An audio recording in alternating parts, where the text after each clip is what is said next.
Le Grand Dialogue. Le Grand Dialogue, l'émission de débat du studio Tamani sur votre radio. Le Grand Dialogue. S'informer pour comprendre, dialoguer pour s'entendre. Auditeurs et téléspectateurs, vous nous suivez sur 74 radios et 3 télévisions à travers le Mali. Bonsoir à tous et bienvenue à ce forum de la presse. Ce soir, 3 thèmes. Bilan de l'année 2019, que faut-il retenir? Nouvel an, le discours d'Ibeka est-il rassurant? Et Front social, à quoi faut-il s'attendre en 2020? Ce sont les thèmes qui seront débattus par 2 journalistes sur ce plateau. Souleymane Drabo, chargé de cours à l'École supérieure de journalisme et de communication de Bamako, il est au téléphone, et Mohamed Attaher Alidou du groupe Renouveau. Je suis Mouhamadou Touré. Bonsoir à tous et bienvenue à ce forum de la presse. Le Grand Dialogue. Le premier thème qu'on va aborder, il s'agit du bilan de l'année 2019. Aujourd'hui, Mohamed Attaher Alidou, que pensez-vous de l'année 2019 en termes de bilan concernant le domaine de la gouvernance au Mali? Ok, merci Mamadou Touré. Avant de parler du bilan de l'année 2019, permettez-moi d'adresser mes meilleurs vœux à l'ensemble de vos auditeurs, des téléspectateurs qui suivent cette émission, cette belle tribune de la presse malienne. Donc mes vœux le meilleur à tout le peuple malien, que cette année soit une année de prospérité et d'une gouvernance, une gouvernance vertueuse. Maintenant, par rapport à l'année 2019, uniquement sur la gouvernance ou bien c'est faites une analyse globale. On va aller sur les différents aspects. Donc je pense que l'année 2019 a été une année particulièrement difficile pour le Mali. Ça a été une année meurtrière, une année où le contexte a été vraiment marqué par des attaques à répétition. C'était vraiment une année difficile, si on peut le dire, et puis sur plusieurs fronts, sur le front social. Le front social était en ébullition. Il y avait aussi le Front social était en ébullition. La gouvernance aussi, il y a eu vraiment des remous sociaux. Et puis, ça peinait à bouger. Les lignes ont tardé à bouger. Il y avait aussi des querelles, des positionnements politiques qui ont vu le départ de Samuel Boubé Mega. Et tout dernièrement aussi, on a vu l'audio de Salif Keïta adressé, le chanteur Salif Keïta adressé à Ibrahim Boubacar Keïta. Donc, il l'interpellait, il demandait de prendre ses responsabilités en ce qui concerne la gestion de la crise du Mali. Voilà, donc ça a été quand même une année très mouvementée, ça a été une année difficile, ça a été une année de défis aussi. On a vu quelques lueurs d'espoir à la fin de l'année avec cette opération de lutte anticorruption lancée par le ministre Malik Coulibaly. Donc il y avait une lueur d'espoir aux dernières heures de cette année qui a été quand même particulièrement difficile à mon avis. Quand vous analysez en 2018 et 2019, pensez-vous qu'il y a eu une évolution positive ou rien n'a changé? Bon, il y a eu des évolutions, il y a certainement une évolution dans certains domaines. On ne peut pas cracher pour dire qu'on ne peut pas peindre le tableau en noir. Il y a eu des acquis dans certains domaines, mais il y a eu, j'ai dit que le contexte a été difficile. Le contexte de l'année 2019 a été une année difficile et parce qu'on a perdu beaucoup des hommes, surtout les hommes en uniforme, sur les théâtres d'opération. Ça n'a pas été facile. D'accord. Souleymane Drabo, quel bilan faites-vous de l'année 2019 au Mali? L'année a été très très très dure sur tous les plans. Mais si on veut un peu entrer dans les détails, moi je retiens d'abord en politique intérieure, une espèce de politique intérieure, je veux dire la politique même, le social, une espèce de surplace. On se souvient qu'en début 2019, il y avait tout un programme pour organiser les législatives, le référendum, les sénatoriales, les régionales, les locales, je parle d'élections bien sûr, et que ce programme a été annulé. Et aujourd'hui, qu'est-ce qu'on voit en début 2020? On revient à la case départ, on nous reparle encore d'organisation de ces mêmes scrutins, de ces mêmes consultations.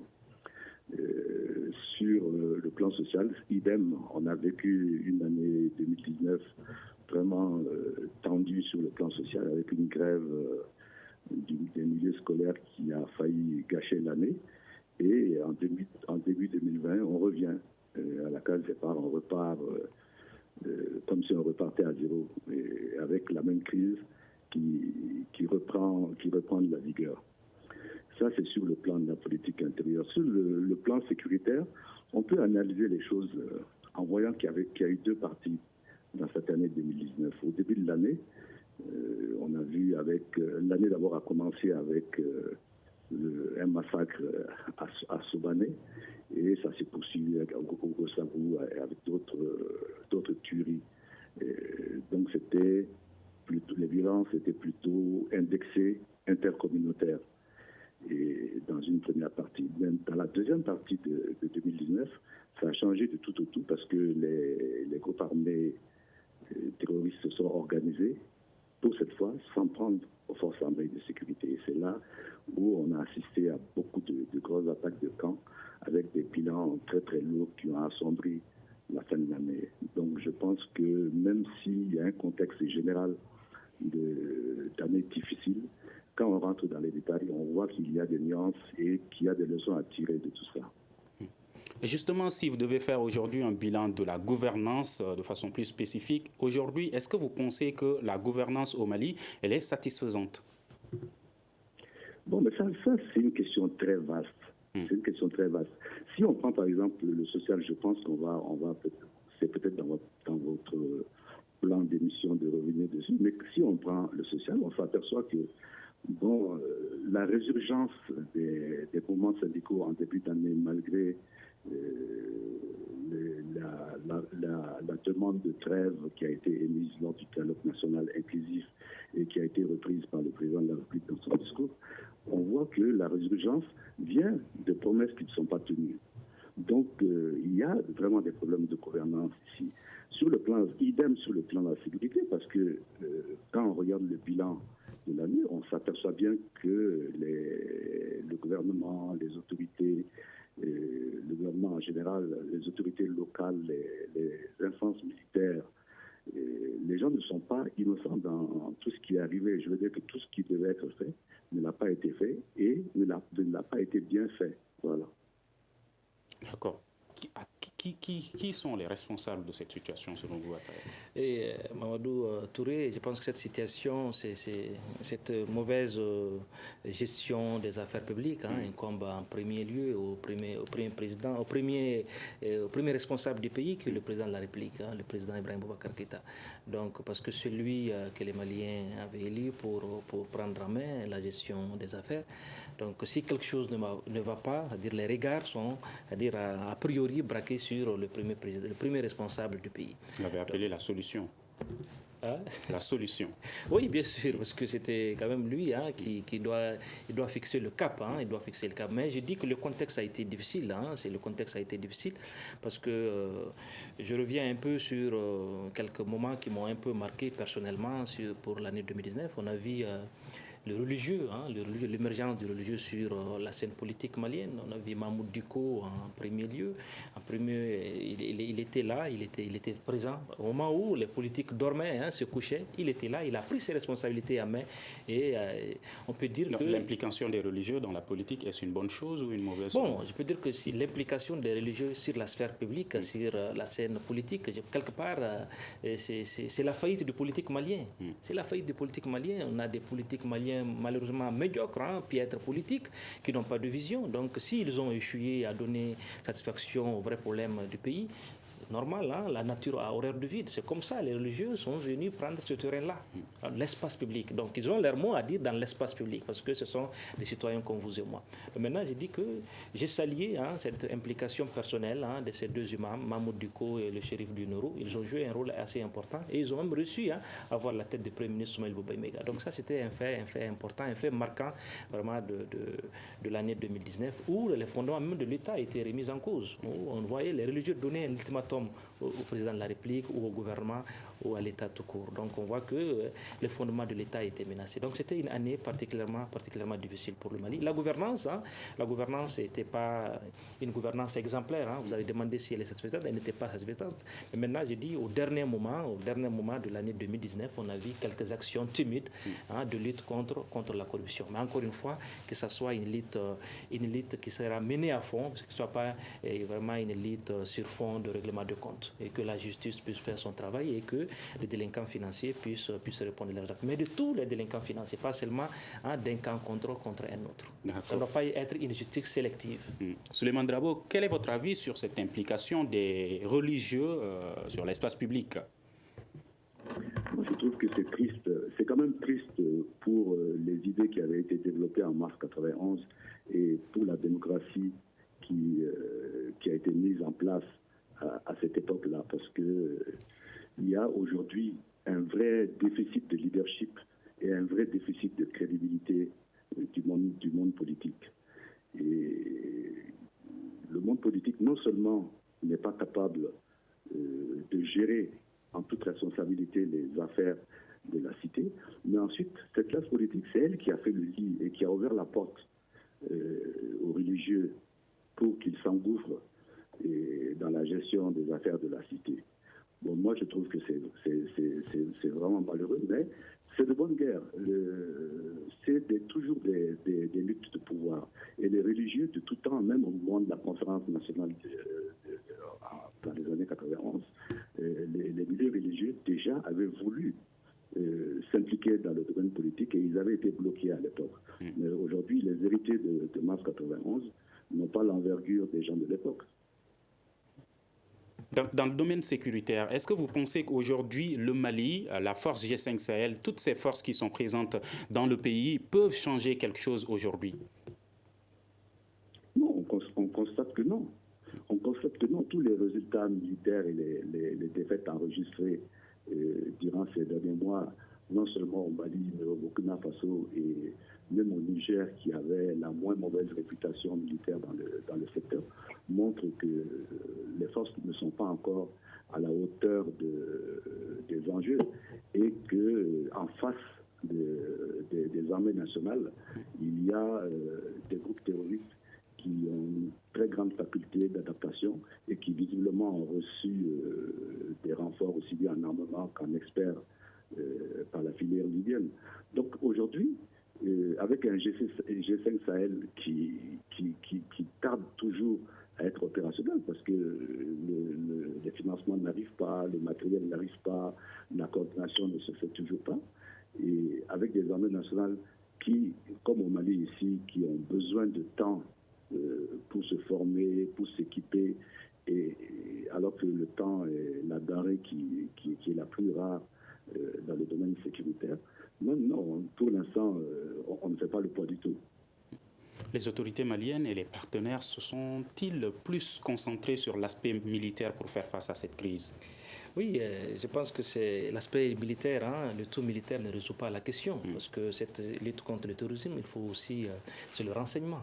Et maintenant, c'est à ce niveau que les partenaires ne jouent pas franc jeu, parce que la France et puis tous les autres partenaires, ils ont des moyens puissants, des moyens très sophistiqués, des moyens de renseignement assez avancés.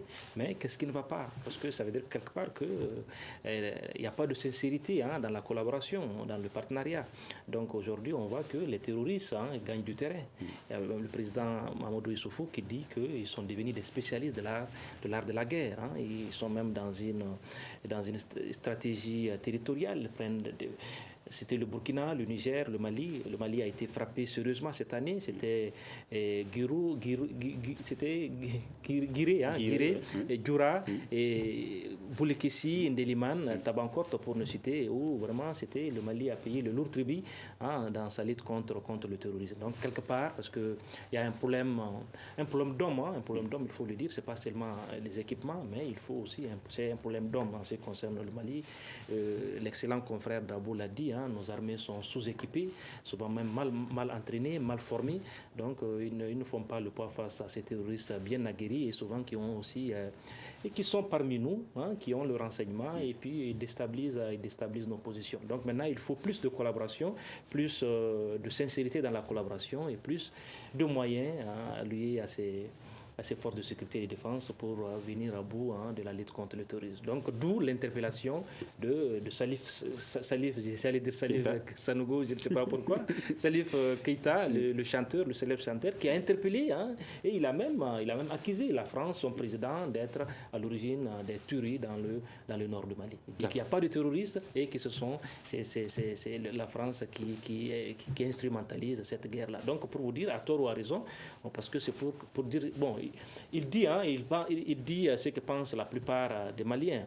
Donc, pour dire qu'aujourd'hui, nous voulons une collaboration vraie, une collaboration sincère pour venir à bout du terrorisme. Justement, pensez-vous que ce sentiment anti-français ou anti-politique français qu'on est en train de constater de plus en plus au Mali comme dans d'autres pays du Sahel, est-ce que ce sentiment est justifié? Bon, ce sentiment se justifie par rapport à la situation ambiguë de la France. Parce que rappelez-vous que le drapeau français, le bleu, blanc, rouge, a été vendu au Mali comme du pain. L'intervention française de l'opération Serval, le peuple malien a s'allié de deux mains. Donc aujourd'hui, si la donne a changé, si le regard a changé, c'est quelque part parce que les gens ne comprennent pas la position de la France. Et c'est le contraire, c'est la France qui demande aujourd'hui à nos chefs d'État de clarifier leur position. Mais nous, et de la société civile malienne ou de l'opinion publique africaine, nous demandons aussi à la France de clarifier sa position en ce qui concerne par exemple la gestion de Kidal. Tout simplement. Ok. Alors, Souleymane Drabo, les Maliens doivent-ils demander à la France de clarifier sa position ou demander aux autorités maliennes de clarifier leur position par rapport à cette situation? Oui, je pense qu'il y a beaucoup de malentendus dans cette histoire. Et elle a démarré effectivement par l'épisode de Kidal où l'armée française est partie en solo et libérer la ville et où l'armée malienne n'a pas pu l'accompagner comme à Kaou et à Tombouctou avant. Donc tout a démarré là-bas, effectivement. Et mon prédécesseur, il a raison de rappeler que le sentiment anti-français, il est né un peu de cet épisode-là, beaucoup d'ailleurs de cet épisode-là. Mais il faut rappeler aussi que le sentiment anti-français, il est plutôt ancien dans notre pays. Il est lié à la lutte pour l'indépendance, il est lié aux premières années de l'indépendance, à la création du franc malien. Il y avait un fort sentiment anti-français déjà à l'époque, que Serval était arrivé à gommer, puisque vraiment la population avait accueilli avec enthousiasme l'intervention française en 2013.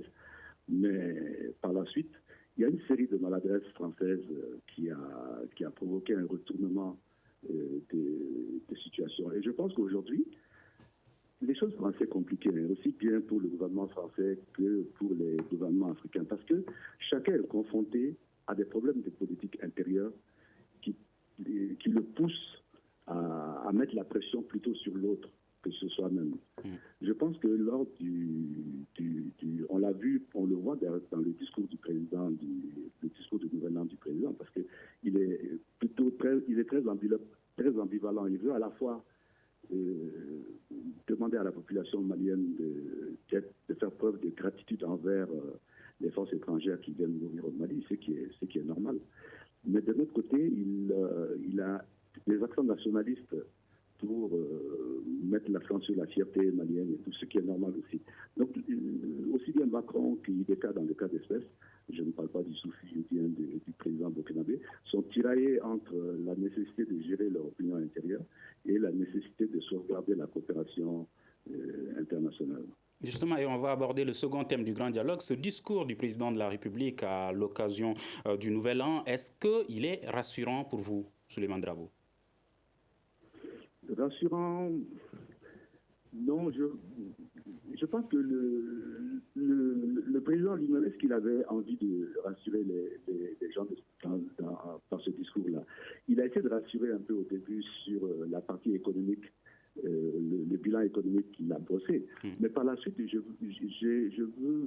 peux dire qu'il a voulu plutôt dramatiser les enjeux en mettant l'accent sur la guerre qu'il avait annoncée depuis longtemps, sur la nécessité de protéger les différents partenariats qui nous aident à nous défendre sur le plan militaire et sur le dialogue national. Donc, je veux dire que bon, c'était plutôt ambivalent. Il a dramatisé d'un côté et il a voulu se montrer optimiste d'un autre côté en disant que les résolutions et les décisions du dialogue national allaient nous permettre de sortir en partie du bourbier dans lequel on est enfoncé depuis quelque temps.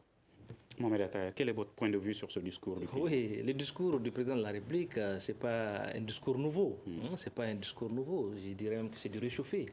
C'est juste quelques termes qui changent. Il a appelé à l'unité nationale, à l'union sacrée des Maliens autour de l'essentiel. Donc ça, c'est bon. C'est bon pour le contexte actuel parce qu'il faut aujourd'hui que les Maliens parlent le même langage parce que le pays aujourd'hui, il va mal.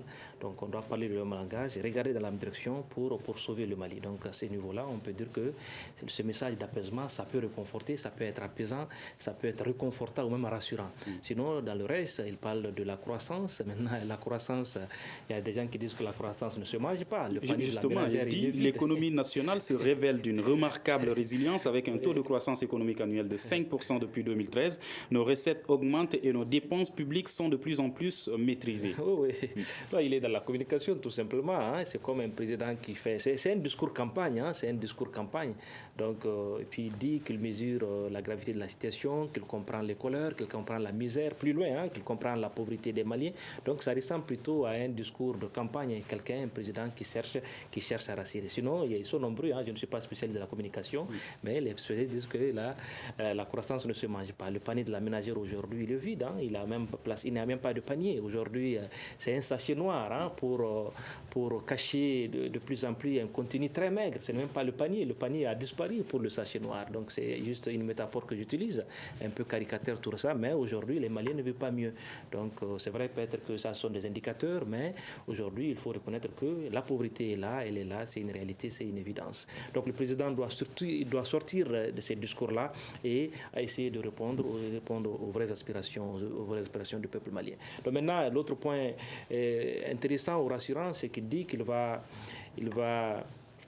mettre en exécution et il se porte garant pour mettre en exécution les résolutions ou recommandations du dialogue national inclusif. Donc là, on va le prendre au mot. S'il arrive à le faire, tant mieux, ça serait une bonne chose. Donc sinon, pour le reste, je pense que c'est juste du réchauffé, quoi.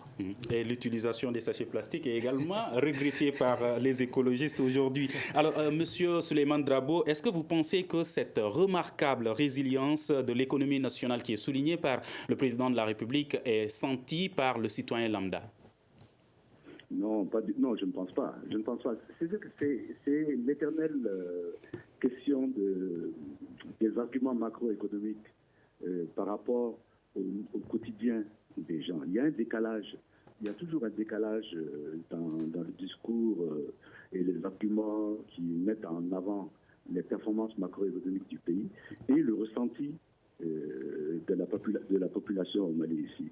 Le ressenti de la population, c'est en fait ce qui fait le sel de la politique, si vous voulez, parce que c'est vraiment ce que pense la population. Et la population pense que le pays est vraiment en crise, que l'argent se fait rare, que les difficultés du quotidien ne cessent de grandir. Donc, les arguments du président, ça tombe un peu en porte-à-faux avec le sentiment général de la population.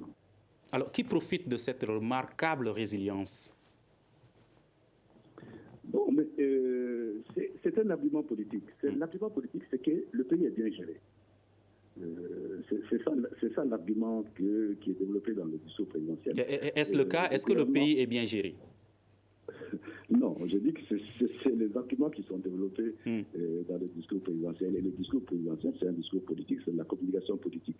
C'est pour montrer à la population que non, malgré la situation des guerres, malgré le fait qu'un quart des ressources publiques maintenant sont allouées au budget de la défense, le pays reste bien géré et le pays, disons, est performant au niveau sous-régional, ce qui est confirmé par l'UEMOA d'ailleurs.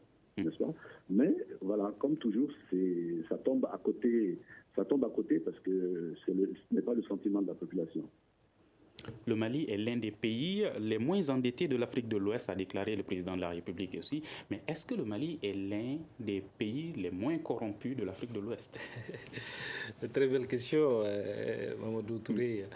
Donc je pense que c'est aujourd'hui sur le plan de la gouvernance. Bon, c'est vrai que depuis l'arrivée du Premier ministre Boubou Cissé, il faut reconnaître que les lignes commencent à bouger, ça il faut le dire, hein. C'est au crédit du gouvernement et c'est un ministre qui bouge beaucoup, il est sur le terrain, il va à la rencontre des populations, donc il y a quelques actions timides, hein, ça et là.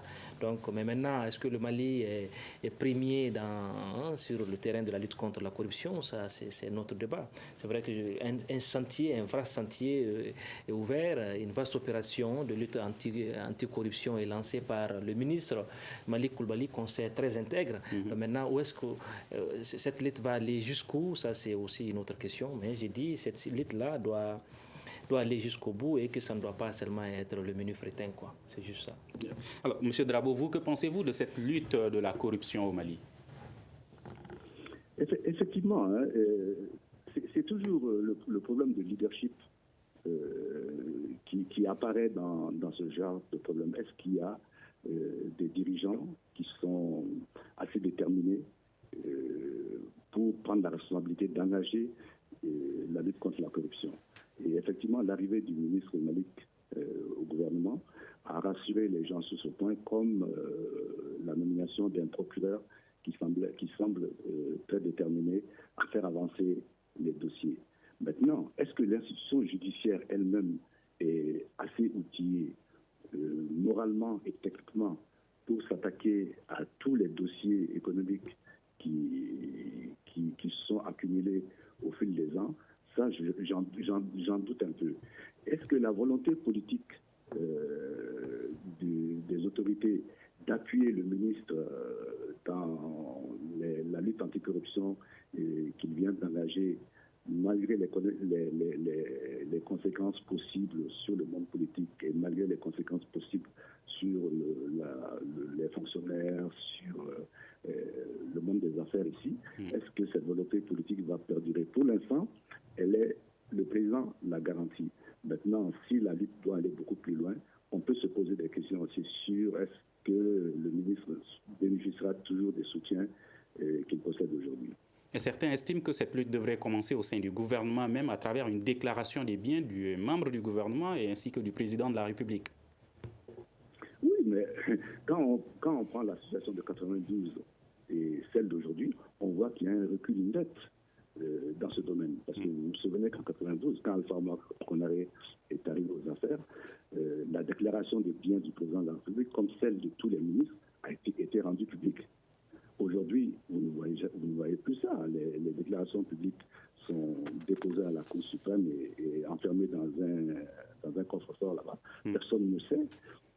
Personne ne donne la garantie que ces déclarations de biens sont vérifiées chaque année pour voir si elles sont correctes et si elles augmentent ou non. Donc il y a un recul par rapport à 92. Déjà, rien que sur ce plan-là. Donc ça vaut la peine de se poser des questions. Dans son discours, le président de la République a également parlé de pauvreté et précarité, chômage et entrepreneuriat jeune, eau potable et électricité, santé, éducation et sécurité, bien évidemment. Il a également déclaré que je ferai tout mon possible pour diligenter la mise en œuvre des résolutions et recommandations validées autour de ces sujets qui ont été abordés au cours du dialogue national inclusif. Et de la même manière, je veillerai à ce que le mécanisme de suivi que le Forum a souverainement souhaité mettre en place dans son format et dans ses missions puisse travailler en toute indépendance. Est-ce que ça vous rassure, Mohamed Atta? Oui, mais le verbe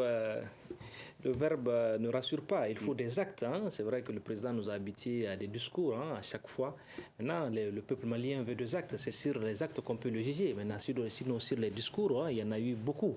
Donc maintenant, on attend pour 2020 plus d'actions et moins de discours. Voilà.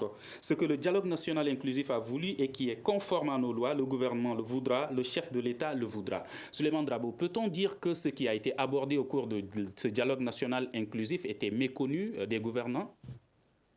Non, pas du tout.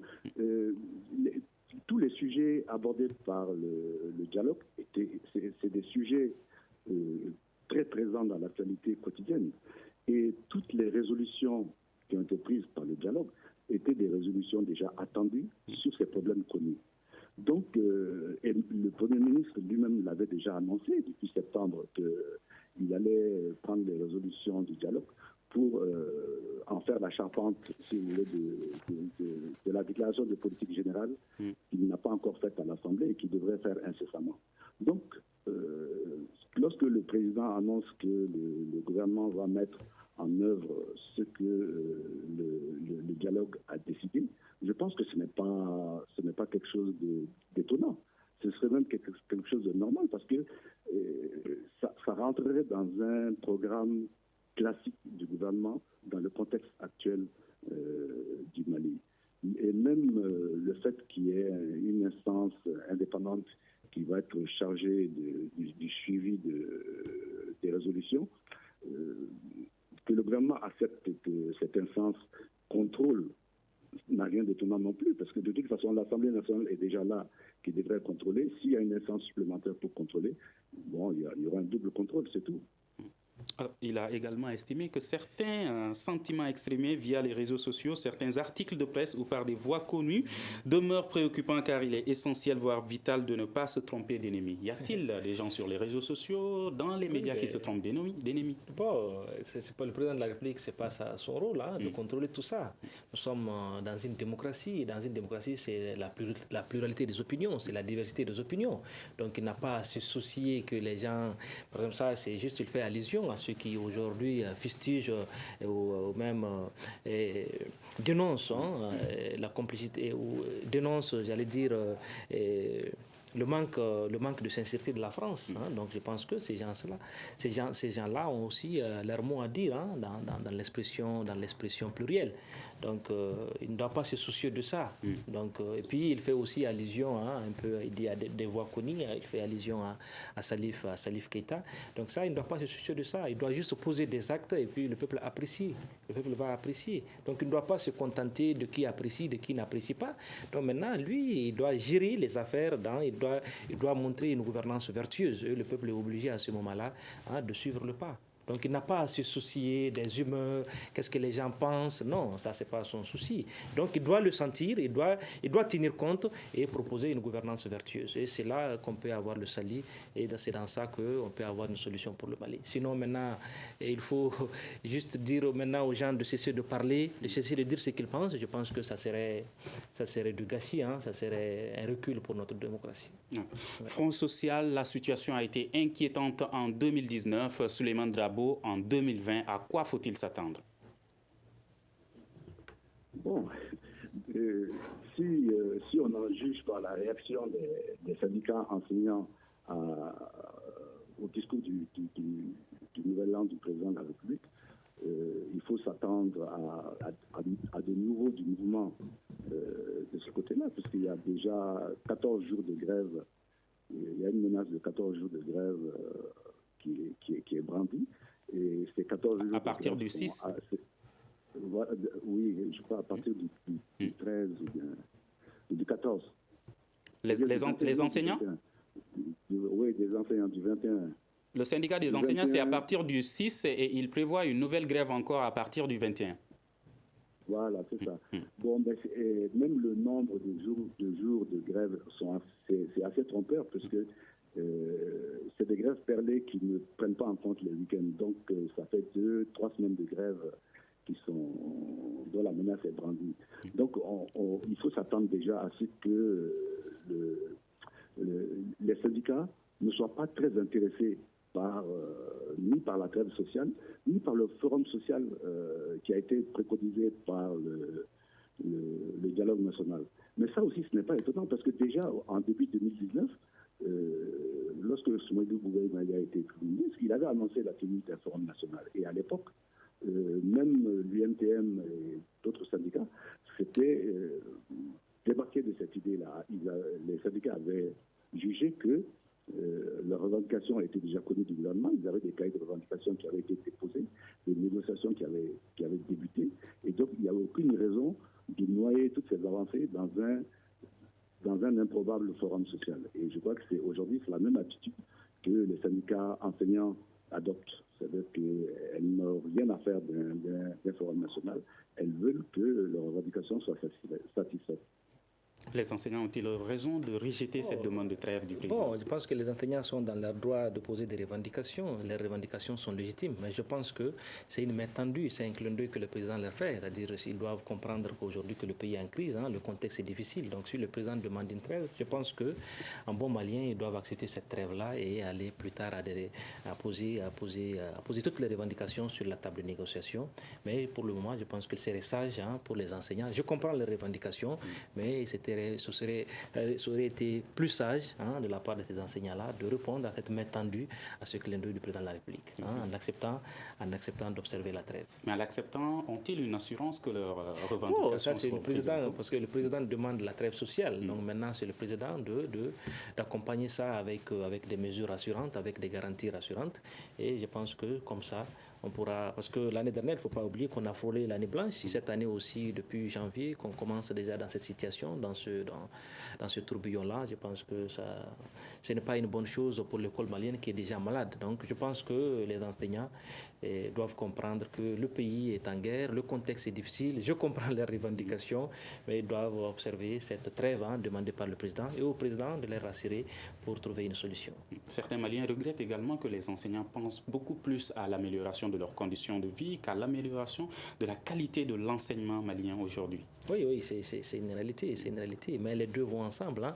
Conditions des enseignants, parce que quand un enseignant est dans de bonnes conditions, c'est sûr qu'il pourra s'occuper de ses cours, il pourra préparer ses cours, mais aujourd'hui, l'enseignant vit dans des conditions infrahumaines.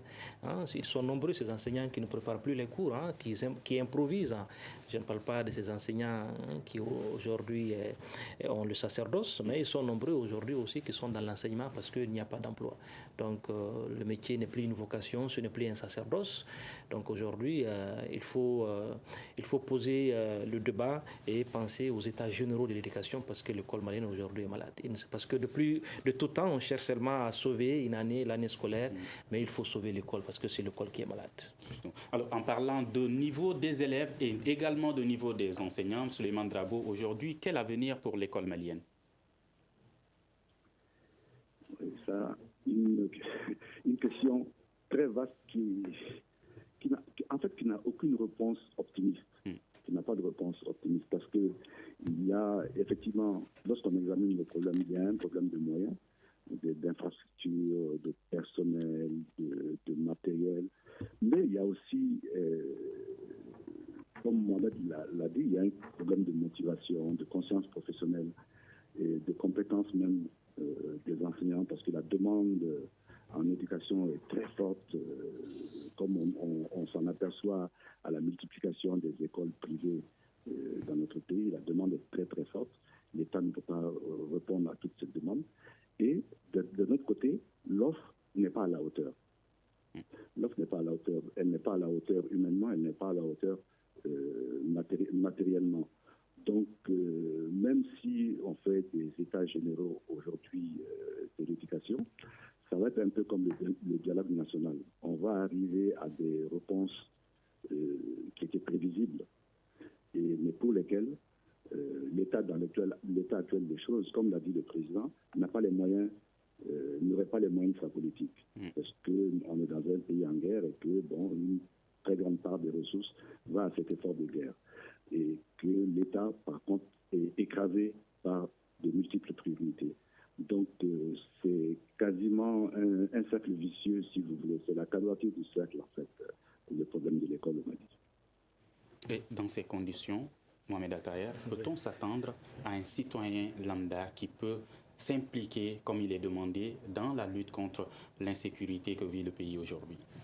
Bon, aujourd'hui, le tableau, il est noir, le tableau de l'éducation malienne. Donc, si aujourd'hui, on n'a pas de citoyens avertis, malheureusement, si le président demande à ne pas faire la confusion, à ne pas se tromper d'ennemi, c'est parce que nous n'avons pas de citoyens modèles, nous n'avons pas de citoyens, le pays n'a pas de citoyens avertis, qui peut comprendre aujourd'hui la mesure de situation, la gravité ou même comprendre les enjeux. Et donc, ça, c'est un vœu, parce qu'aujourd'hui, l'école est en lambeaux. Parce qu'il y a un lien entre citoyens avertis et l'école, la qualité de l'école. Dans d'autres pays, nous avons des citoyens qui participent activement à la gestion des affaires de l'État, qui contribuent aussi, souvent qui influent même sur les décisions des gouvernants, qui jouent le rôle de contre-pouvoir. Mais malheureusement, aujourd'hui, on n'a pas de citoyens avertis, on n'a pas de citoyens. Nous avons des sujets, des gens qui ne comprennent pas, et des gens qui suivent souvent, et des cercles d'intérêt. Donc, l'école est malade, c'est un peu la conséquence de tout ça. Donc, nous ne pouvons faire que le vœu, nous pouvons que formuler le vœu d'une école de qualité, pour retrouver des citoyens modèles qui peuvent penser à la sécurité, à la lutte contre la corruption et à tous les autres aspects de la vie de la nation. Avec 24% des ressources budgétaires qui sont absorbées par la guerre au Mali, est-ce que vous pensez qu'aujourd'hui ces ressources sont bien gérées?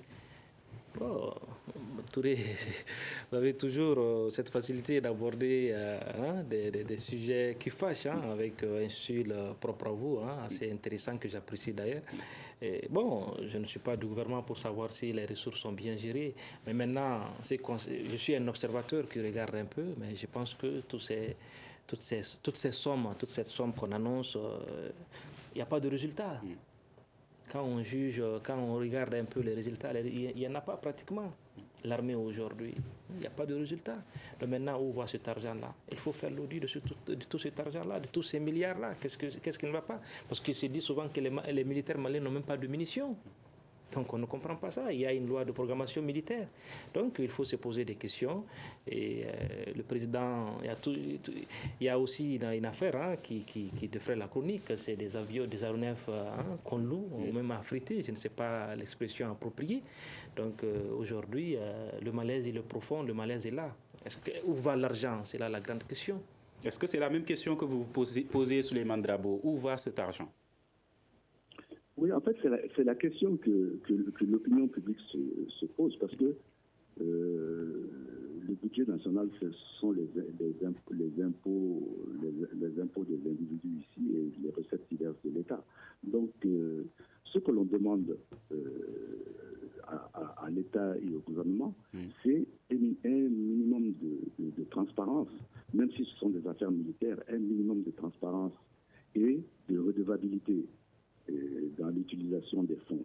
Les gens veulent savoir. Les gens sont prêts à payer plus d'impôts, à payer des impôts spécifiques pour sauver le pays.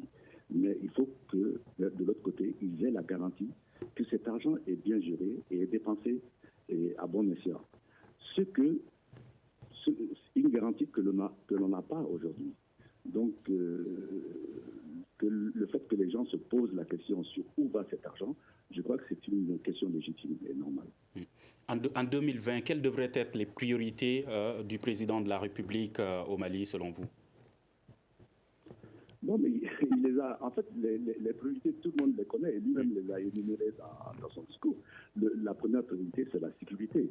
On a beau dire que oui, la solution militaire ne suffira pas à régler le problème, mais il faut au moins assurer la sécurité des personnes, le retour de l'administration et des services sociaux de base dans les régions du centre et du nord du Mali. Donc ça, c'est une nécessité. C'est la première des priorités si on veut aborder toutes les autres. Et toutes les autres, elles ont trait au social, bien sûr, comme on l'a dit tout à l'heure. Elles ont trait à la modernisation du pays, même si aujourd'hui c'est une préoccupation lointaine, mais on vit dans un monde qui avance et nous, on ne peut pas nous permettre de stagner si on veut que nos enfants, plus tard, aient des chances dans un monde globalisé. Paix, sécurité, emploi, lutte contre la pauvreté, est-ce que vous pensez que les attentes des Maliens pourront être satisfaits en cette année 2020? Bon, on le pense profondément. Ça, c'est mais vous optimiste? Bon, on observe. Nous, on n'est ni pour ni contre, on observe. Donc, si les résultats sont bons, on les juge, on apprécie. On apprécie et on aura l'honnêteté intellectuelle de dire que ici, ça a marché. Ici, ça n'a pas marché. Ça, c'est notre rôle. Donc, on a le droit d'être optimiste. Et on pense que le président doit comprendre aujourd'hui que le peuple malien a des aspirations légitimes. Ce n'est pas seulement la crise, parce que si au niveau de la gouvernance, il y a eu des lueurs d'espoir, ça pouvait apaiser le peuple. Mais c'est à ce niveau aussi souvent qu'il y a des problèmes. Donc il doit gagner la bataille d'une gouvernance vertueuse. Donc maintenant, donner carte blanche ou les coudées franches au ministre Koulibaly pour qu'il puisse mener à bien cette lutte contre la corruption. Donc si elle est bien menée, on pense qu'on pourra avoir une lueur d'espoir, ne serait-ce que sur ce registre-là. Merci Mohamed Attaher Alidou du groupe Renouveau et Souleymane Drabo, chargé de cours à l'École supérieure de journalisme et de communication de Bamako. Ce forum de la presse vous a été présenté par Mouhamadou Touré à la régie vidéo et audio, Seydou Ndaou et Gagné Kanté. À demain pour un prochain numéro du Grand Dialogue de Studio Tamani. Le Grand Dialogue. Le Grand Dialogue, l'émission des débats du Studio Tamani sur votre radio.